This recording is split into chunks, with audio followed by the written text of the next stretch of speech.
पिता के साथ खेलना। लेखक पिता के साथ कैसे खेला करता था? तो भोलानाथ के पिता उसके साथ अनेक प्रकार के खेल खेलते थे।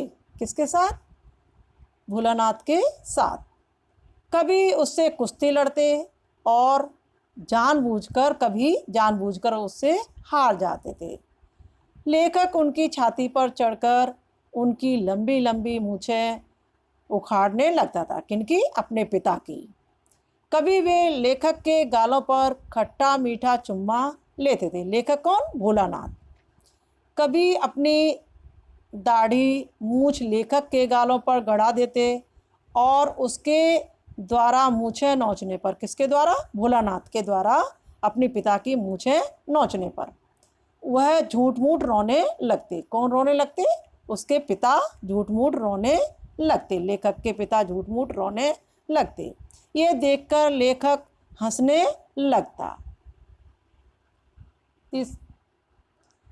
अब तीसरी बात है कि माता पिता के साथ वह भोजन कैसे करता था। तो भोलानाथ पिता के साथ ही भोजन करता। पिता उसे दूध या दही के साथ भात खिलाते थे। पेट भर जाने पर भी माँ उसे अपने हाथ से खिलाने की हट यानी जिद करती थी। वह भोलानाथ के पिता से कहती कि मर्दों को बच्चों को खिलाना नहीं आता। बच्चों का पेट तो माँ के खिलाने पर ही भरता है। इसके बाद वह हर कौर को बोलती कि यह मैना है, यह कबूतर है, आज पक्षियों के नाम लेती और नाम देकर खिलाने लगती और भोलानाथ खाता चला जाता। खाने के बाद पिता भोलानाथ को खेलने के लिए भेज देते। अब आता है गृह कार्य।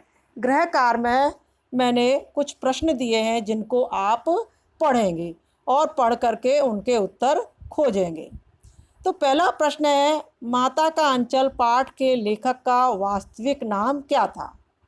दूसरा प्रश्न है, उसके पिता उसे भोलानाथ कहकर क्यों पुकारते थे? तीसरा प्रश्न है, भोलानाथ के पिता उसके साथ किस प्रकार खेलते थे? चौथा प्रश्न है, भोलानाथ पूजा पाठ में पिता के पास बैठा क्या करता रहता था?